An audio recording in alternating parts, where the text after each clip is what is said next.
time. It's time for Kickoff. Kickoff. First in the end zone, touchdown!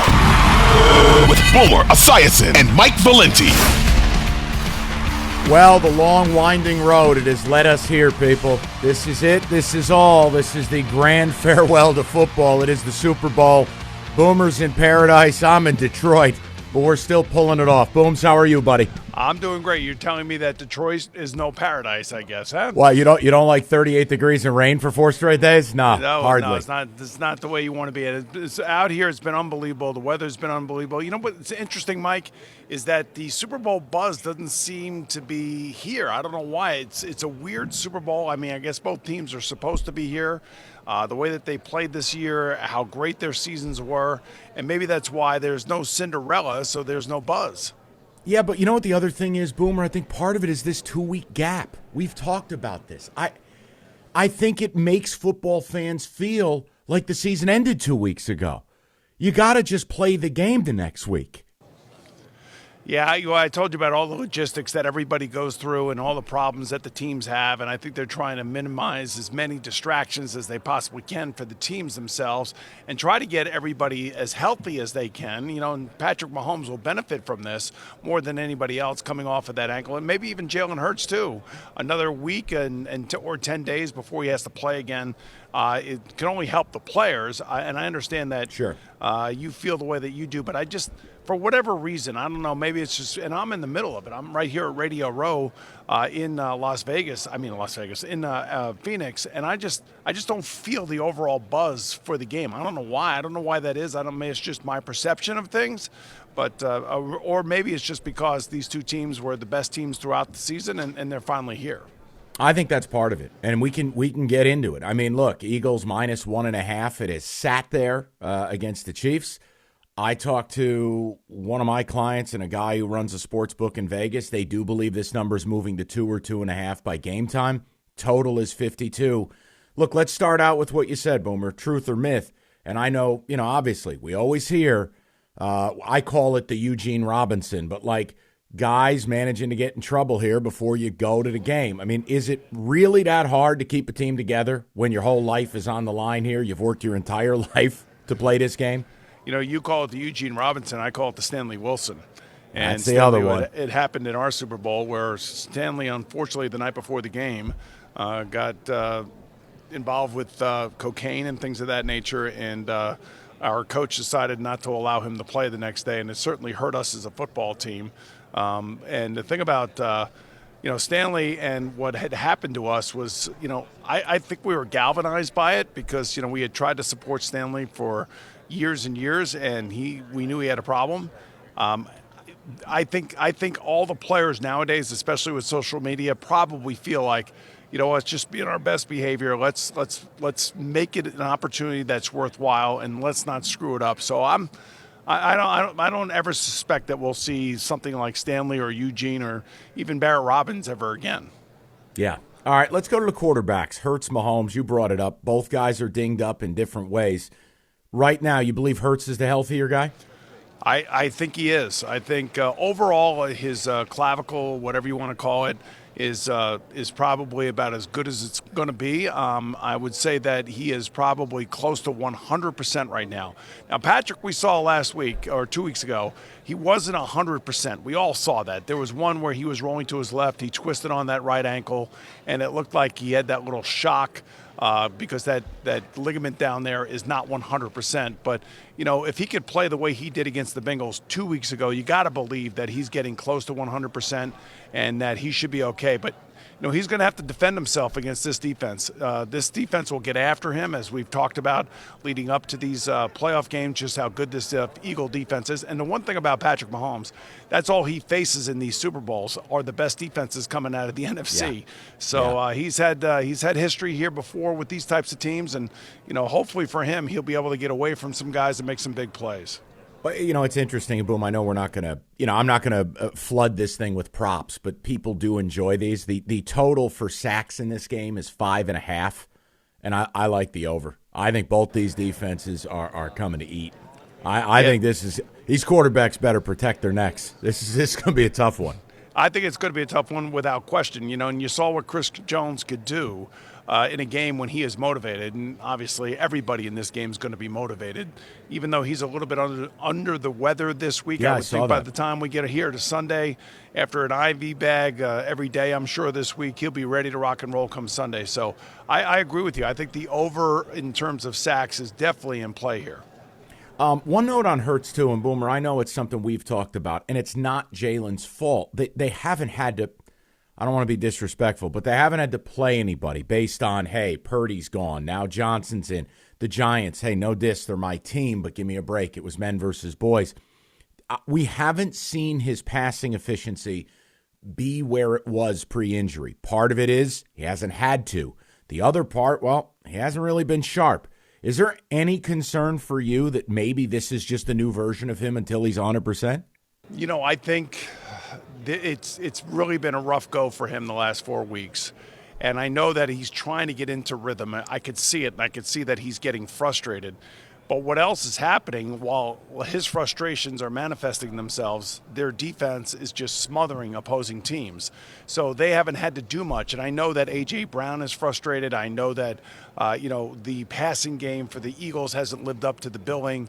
And, this has got to be a game where this has got to be a part of who they are, because this is where they hold a distinct advantage. I think they have the best offensive line in football.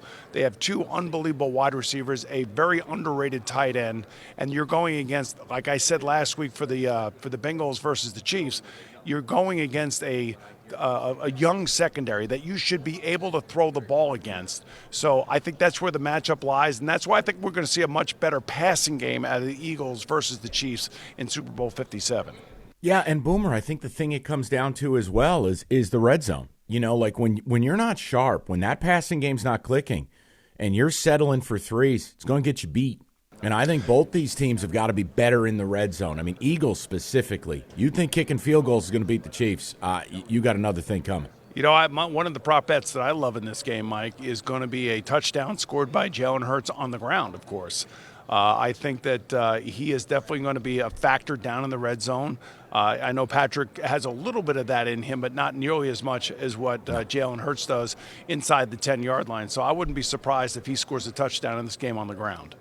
What do you make of the Chiefs' wide receiving core? And I know we're a couple days out here, but obviously Hardman out. Kadarius Toney was a full participant. Passing game factor, or Jerick McKinnon banged up? Don't know. How big of where do you put the Chiefs' skill players' health in this game? Well, as long as Travis Kelce is okay, I think that's the security blanket for Patrick Mahomes. And we all know that. And guess who else knows that? The Eagles know that as well. And that's why it's interesting to watch Kadarius Toney's wide receiver numbers go up as the week has gone on here, because I think everybody believes there's no way that the Eagles are going to allow Travis Kelce 10 catches at 140 yards and 2 touchdowns. And they're going to try to do everything they can to take him out of the game. At least that's what I would do if I were playing against them, especially with what's going on at wide receiver for them.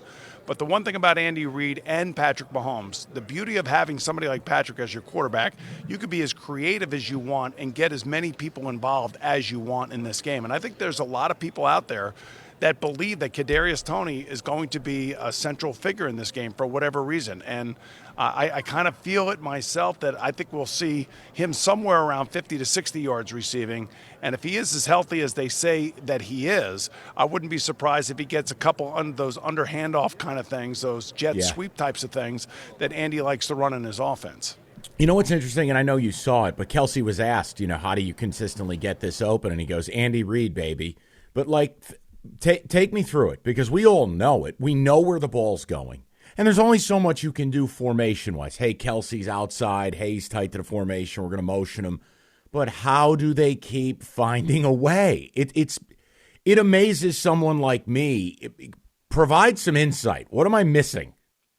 Well, first of all, is you have a creative quarterback, and you have a quarterback that doesn't get nervous, and that quarterback can wait, and that quarterback will wait, and that quarterback will extend plays, and that's when he and Travis Kelce really get into it, and they always are on the same page, and that really puts a defense in a very difficult position to try to double team anybody, or if he comes to me, I got him. If he comes to you, you got him. Now all of a sudden the quarterback's moving around, and all those rules go out the window. So those guys, when they come along with those kind of extemporaneous plays, they're the ones that make it as creative as possible. The other thing that they do, and I think this is really what Travis is talking about, is just how they design their plays. It's kind of like what Kyle Shanahan does in San Francisco.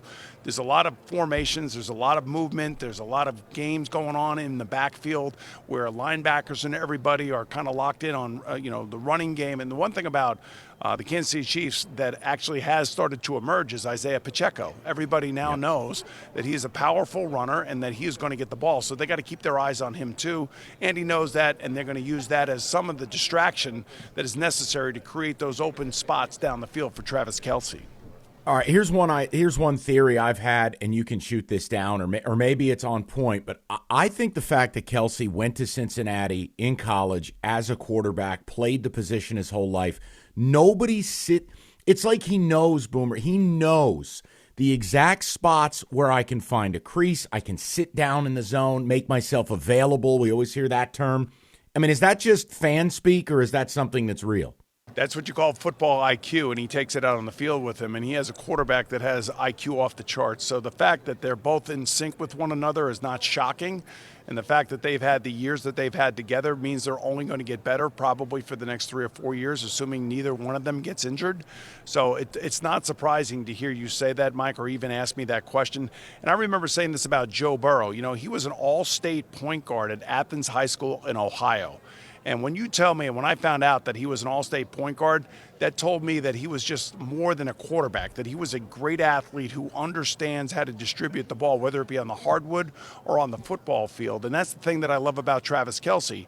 He brings that other side of it, that he played quarterback, that he understands the game, and he and Patrick Mahomes are now locked in one-on-one. So it doesn't surprise me what's going on here, but it does not mean that they can't be taken out of the game. And the only way you take him out of the game is if you rush Patrick Mahomes and you make him do something quicker than he would like. And that's where this pass rush comes down for the Eagles. So let me give you, it's a beautiful segue. This is great. So let me give you something. You tell me if you buy this or not. This is from Bill Barnwell, and it's about the Eagles bringing pressure in this debate about whether you dare blitz Mahomes. He goes, when the Eagles send extra pressure, good things happen. Posted a league-best QBR, 32.5, when they send 5 or more pass rushers. But opposing quarterbacks average a league-low 4.1 per dropback when blitzed. Philly defenders picked up sacks on a whopping 11% of blitzes, which is the 4th best rate in the league.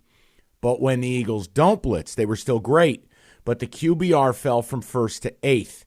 And here's the other angle. When they blitz and when they don't get home, they get ripped. So knowing what you're doing here, they are so effective doing it. Are you willing to risk it for the biscuit against the supercomputer that is Mahomes? I'm not changing anything that I do. I'm not. I'm going to play the game that I've played that got me to this record, that got me to the number 1 seed here in the NFC. To me, when I look at this team, the Eagle team, what makes them so great is how aggressive that they have been, both on offense and defense, especially defensively. So they're not going to change at all. They're going to continue to do what they do best, and they're going to try to limit the amount of touches for Travis Kelce. And I keep telling you, the best way to do that is by rushing Patrick Mahomes as quickly as you can to make him play faster, kind of like what he had to do against Tampa in the Super Bowl a few years ago. And I think that that's probably the type of game plan I think you're going to see from the Eagles. All right, so break it down. Let's make the pick. Eagles are minus 1.5 as we sit here right now.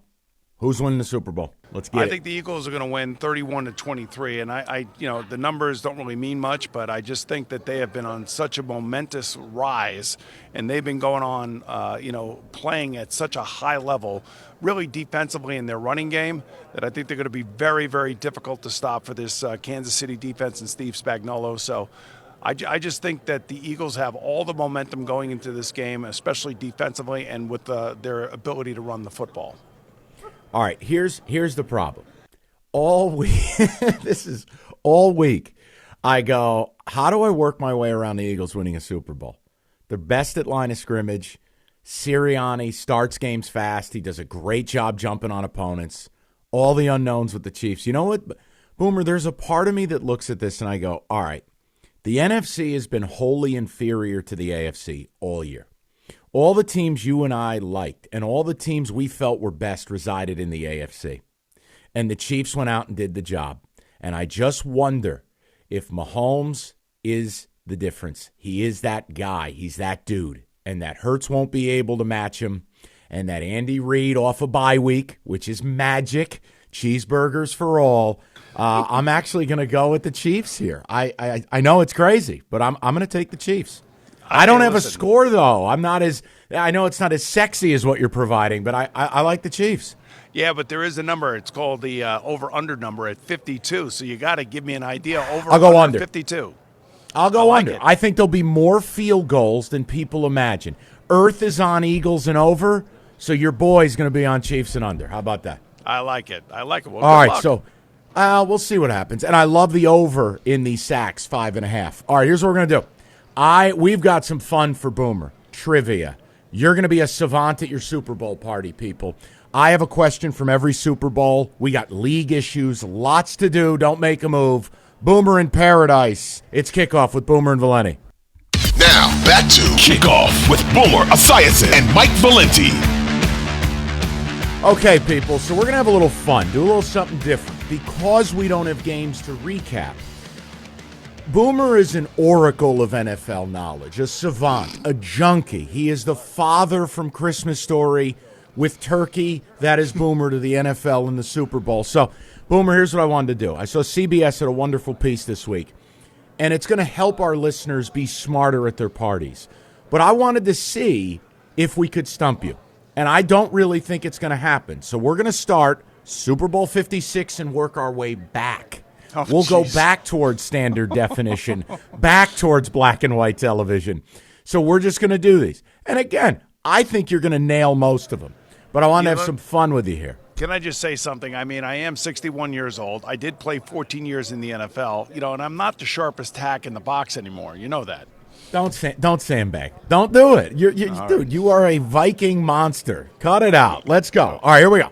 For instance, Super Bowl 56. Which of these receivers finished the Super Bowl with 100 yards receiving? A, Cooper Kupp, B, Jamar Chase, C, T, Higgins, D, OBJ. Yeah, B, Cooper Kupp. It's T, Higgins. Oh, my God. See, I told you. I can't even remember last year. Look, relax. This is just about it. It's educational. It's not a competition. Super Bowl 55. Here we go. This is your boy. Now, I know you know this. Who caught Tom Brady's final Super Bowl touchdown pass? A, Gronk. B, Evans. C, Godwin. Or D, Antonio Brown? Please tell me it was Gronk. It was AB. Oh, my God. See, you're asking me these questions. You're trying to trip me up. I see what you're doing. No, I am not.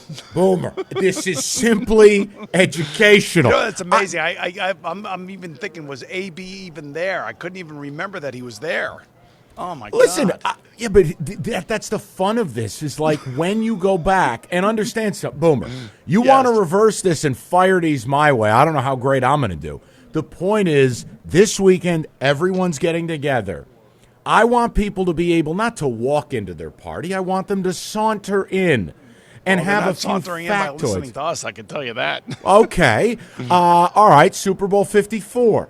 Okay. Chiefs win 31-20. Yes. What Super Bowl record did your man, Pat Mahomes, and his Chiefs break during this Super Bowl? A, most yards passing. B, most third down conversions. C, most fourth down conversions. Or D, most fourth quarter points. You know this, and America believes in you. Most fourth quarter points. Got him. He's in. Go. Now the engines are getting warmed up. He's just cracked an energy drink. All right, here we go. Yes. Super Bowl 53. The combined 16 points in this thrill fest between the Pats and Rams was the lowest scoring Super Bowl. How many plays were run in the red zone in this defensive slugfest? This is a stunner. This is how you saunter into your party. Ready? Yes. A, 0. B, 1. C, 2. D, 3. Plays run in the defense's red zones 0 in this game. It was 1.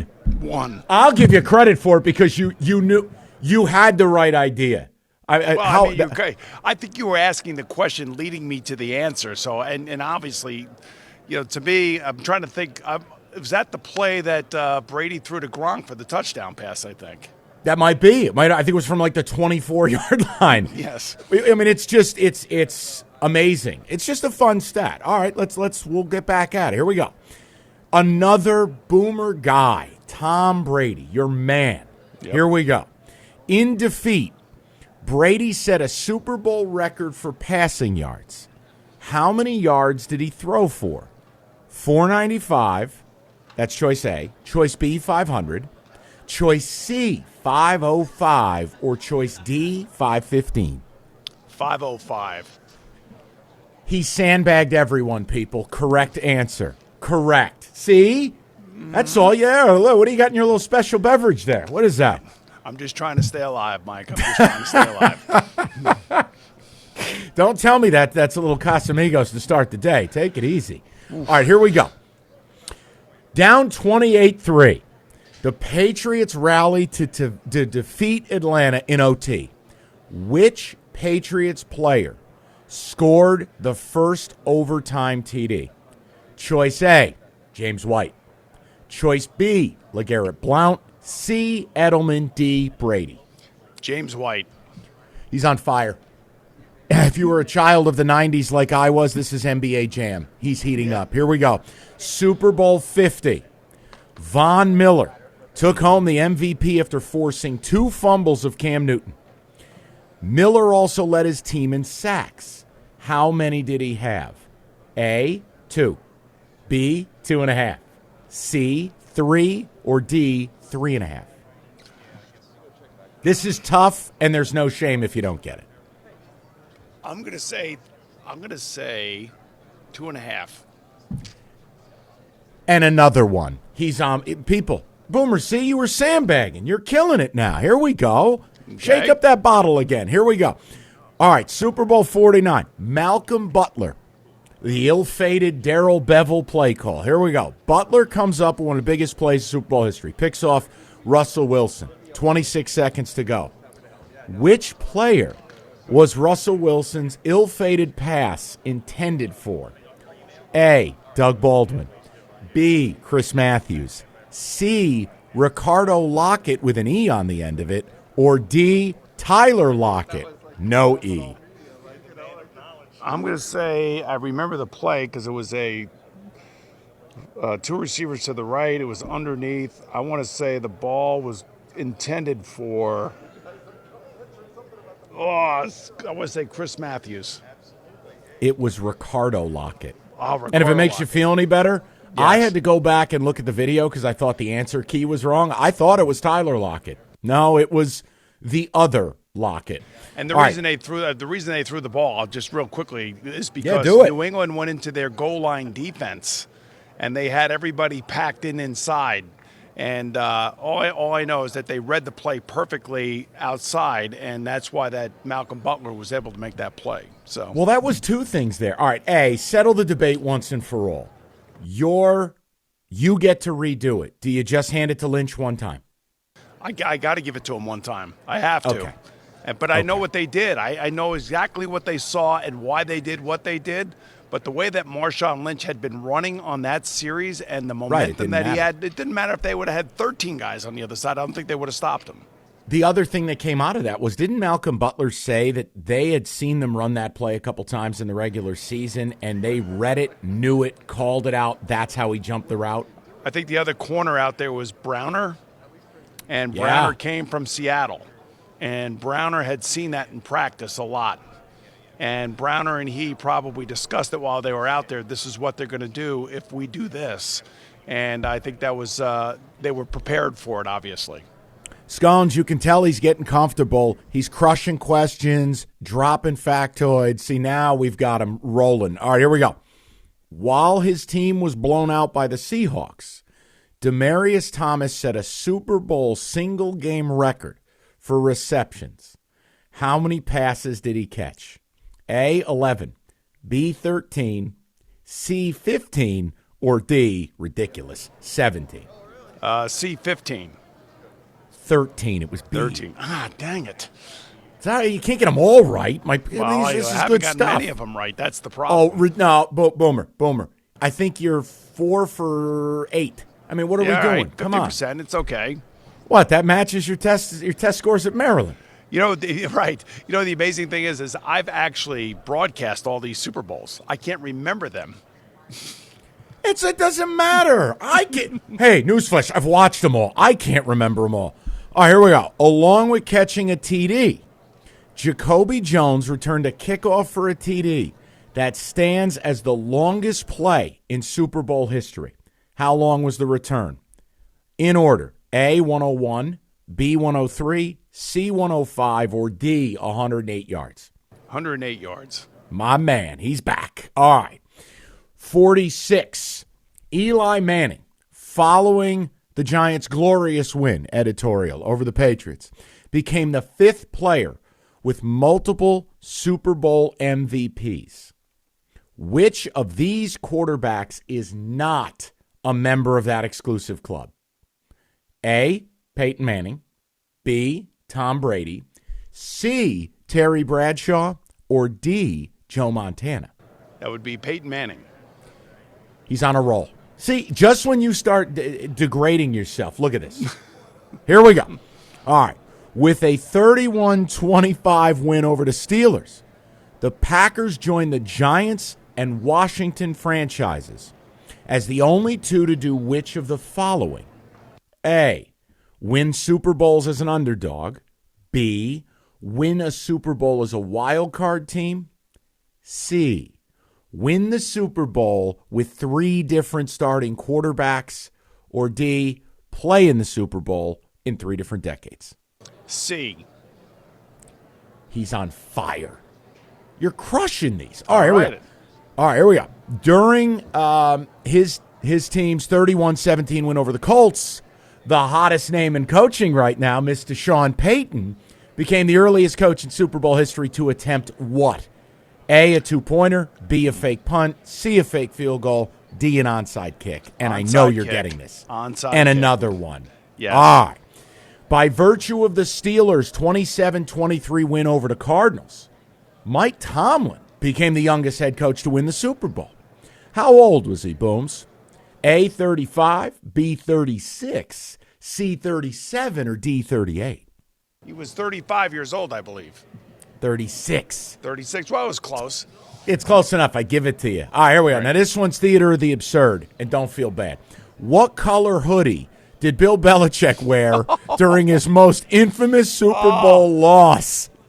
The fashion that is Bill Belichick. God. A, blue, B, gray, C, black, or D, red? I'm going to say D, red. Nailed it. You could have. I could have gotten 4 guesses. I don't know that I've ever seen him in red, but you got it. That was first I remember because I remember talking about it and talking about how unique and odd it looked. Well, that's why he probably hadn't done it again. Here we go. Yes. For the first time in Super Bowl history, Super Bowl 41, the game started with what? A, an onside kick. B, a touchdown on the first play. C, a kickoff return for touchdown. Or D, a touchback. What Super Bowl was this? 41. I'm going to say that was a kickoff return for a touchdown. Scones, I can't shake this guy. He's on fire. Crushing All right, here we it. go. Yes. He's killing it. I like how he takes the expectations down so he gets to over-deliver. This is tremendous. Very nice. All right, here we go. Super Bowl 40. With his team ahead to start 7-3 to start the second half, Willie Parker extends the Steelers' lead after recording the longest run in Super Bowl history. How long was it? A, 65, B, 75, C, 80, or D, 85? You know this answer if you think about this. Willie, oh man, I'm gonna go 85 yards. 75. So Damn you it. know what? God dang it. I'll give you an easy one. Which All right. receiver famously caught 9 passes for 121 yards playing through a severely sprained ankle Well, and a fractured fibula. Bang, next. Terrell Owens, yes. I ain't even giving you the rest. All right. Let's go to after a score. All right, here's the last one. After a scoreless third quarter, Panthers-Patriots exploded for 37 points in the final quarter. The scoring included the longest pass play in history. Who were the quarterback and receiver? Delhomme and Steve Smith? And Steve Smith. It was Delhomme and noted Michigan State Spartan legend Muhsin Muhammad. And we're both old because Muhsin's kid was at Texas A&M this past year. I should have let you give me the answers first. Oh my God, I loved him at State. We had him and Derek Mason, and still didn't win Bupkis. All right, listen, I wanted to have a little fun with you. I think you did just fine. Now we can get to the serious stuff because we got our last news and notes of the year, and Boomer's going to drop some predictions on you, places where guys are going to land. We got quarterbacks meeting with teams. We got teams who can't find coaches. It's chaos, and we love every moment of it. It's Kickoff with Boomer and Valenti. He's at the Super Bowl, and I'm sitting in the rain. Now, back to Kickoff with Boomer Esiason and Mike Valenti. All right, last segment of the season, and we've got a ton of issues to cover, so let's dive right in. I have to start with this. This is oxygen for me. Sean Payton cutting Russell Wilson at the knees. Payton was asked about Russell Wilson's personal quarterback coach and entourage and access in the facility, and Payton looked back and just went, I've never heard of it, but that ain't happening here. So, Booms, how does Russ respond to this? Because a new sheriff is in town. Yeah, I don't think he has any choice but to respond the right way. And the right way would be, Mike, to be the professional that he was prior to turning into this uber celebrity off the field. He's got to be more genuine as a leader for the Broncos, and I think that's what Sean Payton's going to try to get out of him. I liken this to when Bill Parcells took over the Jets from Richie Kotite. He brought in a level of discipline, brought in some of his players that he had from other spots, and all of a sudden turned the Jets around to being a contender because of the disciplined nature. And remember, Sean Payton is from that tree. So I think this is a good thing for Russell Wilson. I think it's a great thing for the Broncos because they get the best coach out there, a guy that's not going to mess around, and somebody that's not going to be intimidated by, Russell Wilson and his uber celebrity. So it could be combustible, I will say that, and it may be, which would make it fun for all of us because it doesn't matter. They're still in probably the toughest division in football.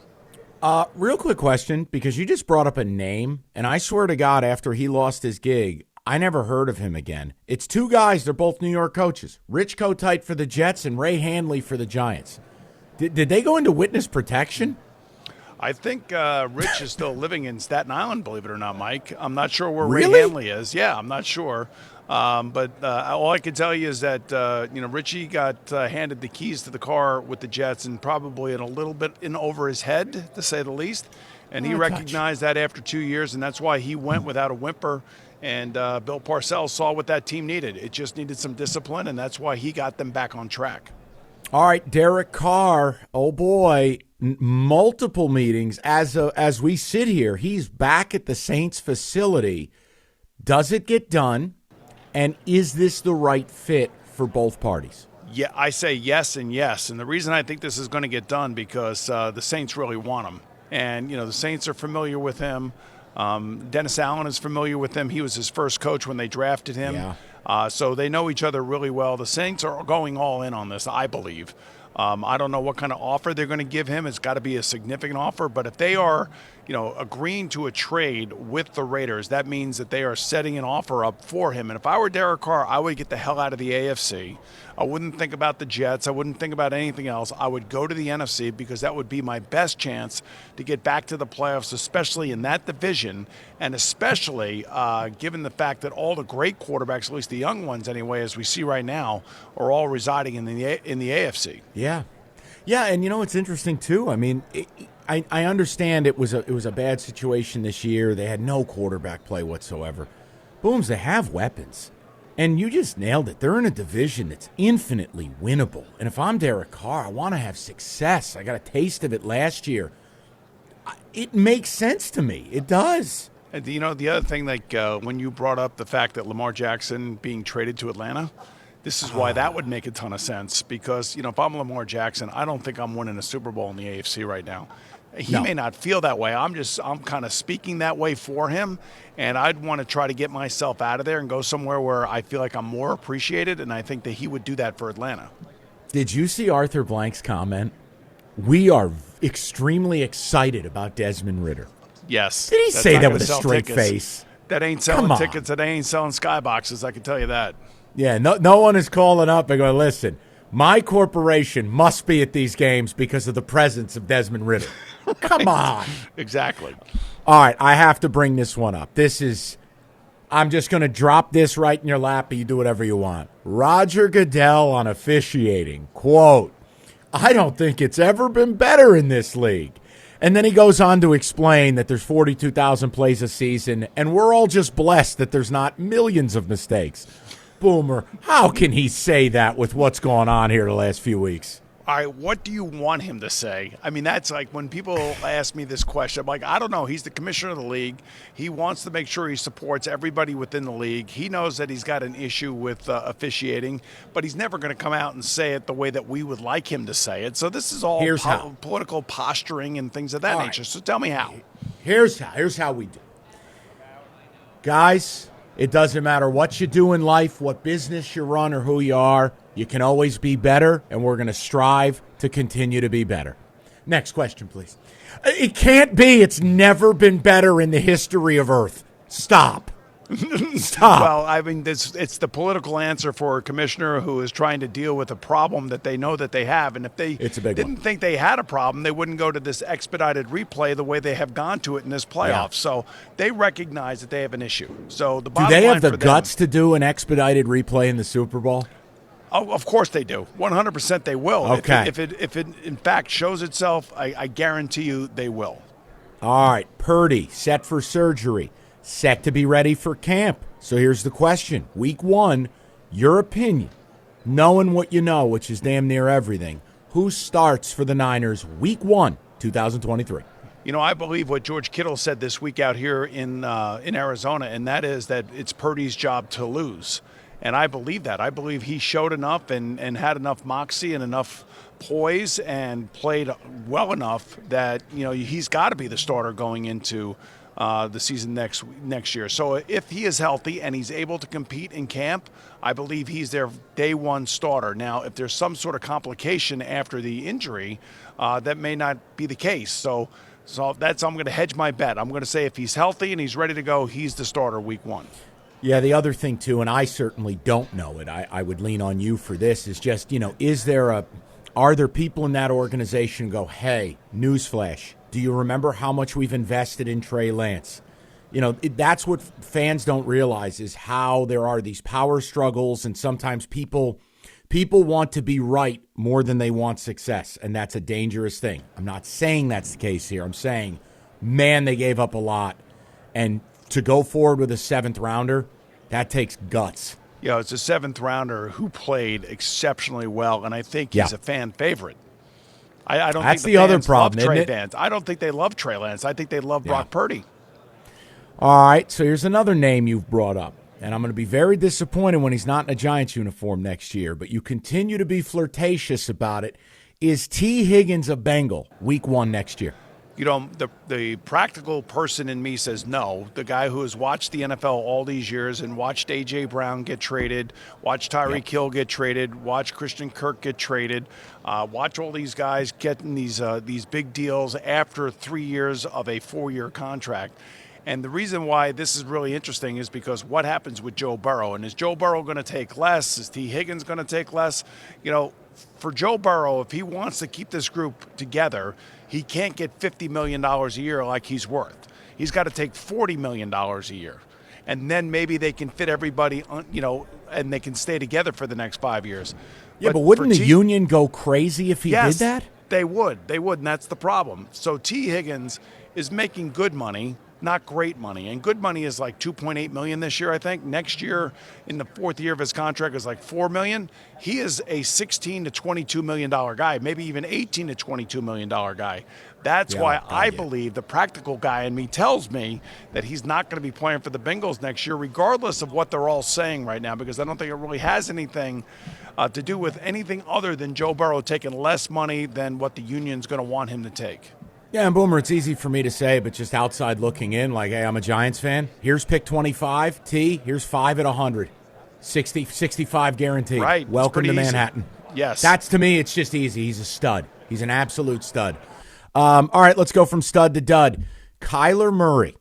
This is an unbelievable deal here in Arizona where, unlike the Colts situation where it is this weird search and the owner's tweeting, Arizona has wanted to hire people and can't.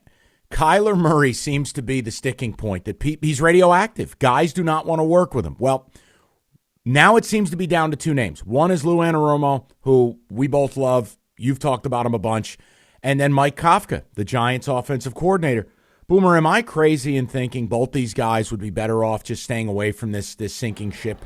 It's easy for us to say that, but it's one of 32 jobs, and it comes along with a pretty big paycheck. I would think that anybody worth their weight probably went in to talk to Michael Bidwell and said, look, we're not going to have a great year. You have to realize that, and there's a very good chance that we may have the first pick in the 2024 draft, and if we do, we're taking a kid out of, and I know you and I go back and forth on this, but for me, it's Caleb Williams out of USC. Oh, he's a stud.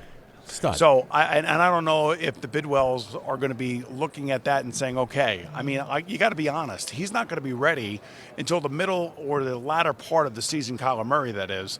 So this team is not going to be in a position to be a winning football team anytime soon. So there's going to be some growing pains here, and I think that's why legitimate head coaches that have been head coaches elsewhere would turn this thing down. Now, for these two guys, this may be their only shot at the apple, so they may have to take that bite. And unfortunately, if it is Mike Kafka from the New York Giants, I know Giant fans like yourself are not going to be happy because he was a big reason why Daniel Jones had a renaissance year this year, or resurgence year. No doubt. Jets, week 1, who starts? Man, I don't know. Did you hear Woody Johnson this week out in Phoenix? Oh, my God. He goes, it's a plug-and-play position quarterback for the Jets. Great defense, great running game. We got really good special teams. And I'm like, good luck finding one. I would have to say, if I had to put my hat on, I'll say Jimmy Garoppolo. Ugh. All right, let's talk darkness retreats. Aaron Rodgers. Well, I can't. He's a wacko. I can't take it. All right, where's Rodgers playing? Vegas? You know, you say darkness retreats. That would be the quarterback for the Jets. That would be a good spot. Yeah, you walk into the dark and no one ever sees you again. Exactly. I think he's going to be the quarterback for the Vegas Raiders. That's what I think. Okay. Lamar, call your shot. Lamar, try to get yourself to Atlanta. I'm with you, Mike, 100% on that. It makes too much sense. Yes. I think it would be a great thing for the Atlanta Falcons. And then Jim Harbaugh and his group can go find another quarterback and figure out a new offense to run and try to reconfigure, what the Ravens are doing. Let's finish with this because I thought it was interesting. DeMaurice Smith, his comments on the Combine. Did you catch this? Just for the people. He goes, think about it. The NCAA and the NFL structure a Combine during what should be every football player's last semester in college. Who decides it's a good idea to take your son and exclusively try out for the NFL's way of getting into the league? Unless you're a free agent, you have to be invited. As soon as you show up, you waive all your medical rights. You not only have to sit there and endure embarrassing questions. I think it's horrible, and I don't want to poo-poo any of it, but would you want your son to spend hours inside of an MRI and then be evaluated by 32 separate teams? What's the reason to decrease your value? Boomer, what is your take on all that? So in 1984, I complained about the same thing while I was in an elevator in New Orleans going up to my room. I was ticked off. And who was in there? Dan Henning, who was then coach of the Atlanta Falcons. I didn't know he was in that elevator. It was too crowded, and I was complaining openly about all this. And guess what? They took me off the draft board because I was going to be a pain in the ass, and they didn't want to draft me, and they needed a quarterback. So I understand where D. Smith is coming from here. It's a tough situation because the Combine has been such a popular thing, Mike. So I kind of agree with what he's saying. I just wish there was a better way for this to be run because I do think it's important for players to get in front of these coaches and in front of these scouts and in front of these owners if they want to really impress those guys and make the money that they're going to make. All right. Well, listen, fellas, final word for me is thank you. It's been fabulous. Boomer, appreciate it. You know what? You had a little blind faith in a guy from Detroit. I think it's worked out pretty damn well. We're going to do this again next year. Scones, Eddie Scazzeri, all the guys. You guys have been fabulous. I've had a blast doing it, and I can't wait to keep doing it. So that's my final word. Boomer, do me a favor. Will you please go get some rest? All right, we need some rest. Thank you, Mike, for a great season. Yes, thank you for a great season. Enjoy the Super Bowl, everyone. You got it, guys. We will talk to you soon. It's Kickoff with Boomer and Valenti. It's Kickoff with Boomer and Valenti.